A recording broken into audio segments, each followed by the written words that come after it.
Okay, sa dump, this factor mostly affect the organs of the earth element, which is the spleen and stomach. Sa first tower diagram, we have the spleen and stomach are in the center, and spleen circulates body fluid to the periphery. An excessive dampness would cause fullness, heaviness, nausea in the middle, edema and stiffness in the hands and feet, heavy-headed dizziness, and headache like a band or helmet. Yung treatment is to sedate yin. The second tower diagram, the yang increases as a reaction to the yin excess. The symptoms are that of heat, may vomiting, reflux, gastritis, pancreatitis, lymphadenitis, foul breath. Sa treatment, we could sedate the yin. Sa third tower diagram, with prolonged exposure to dampness, the function of spleen and stomach is inhibited. As a result, the emptying time of the stomach is prolonged. Insulin secretion by the spleen pancreas will decrease.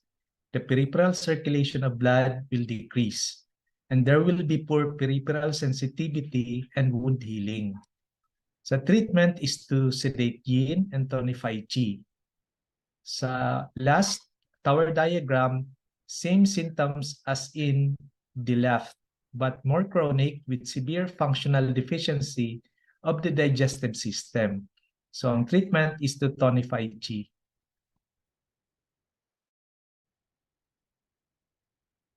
Dampness could affect any organ system. Damp symptoms are stagnating and dirty may cause heat. Dampness could be the basis for a chronic inflammation. It is very important to understand these words of wisdom, stagnating and dirty. Sabi ng author, my interpretation is that it means that it accumulates and becomes thick and stagnant is a breeding ground for infections and create heat symptoms. One example of this is varicose veins. In this case, there is edema, which may cause eczema, or an ulcer which will last forever. Another example is acne vulgaris, which manifests as pustules.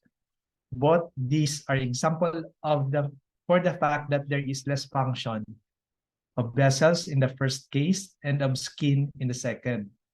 The blood or fluid cannot flow or disperse freely, and the stagnant fluid becomes the base for heat and inflammation to set in.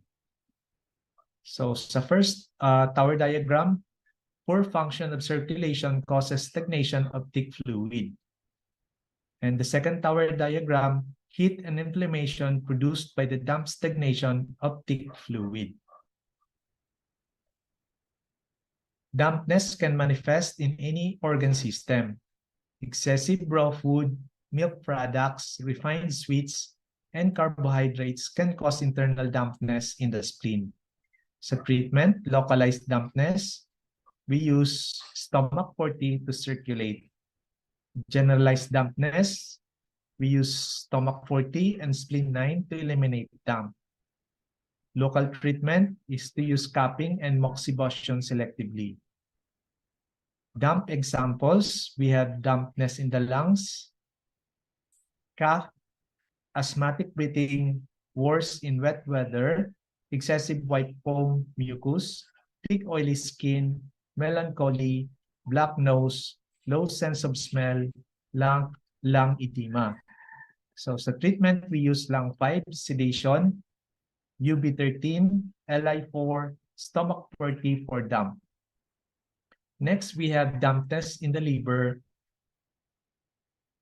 short or long sightedness, premenstrual tension, depression, distension below ribs, belching, nausea, heaviness in vertex, heaviness and dampness in external genitalia area, hydroxyly, fungal infections of perineum. Sa treatment, UB18, Li4, liver 14, GB37, UB18. stomach for tea for damp.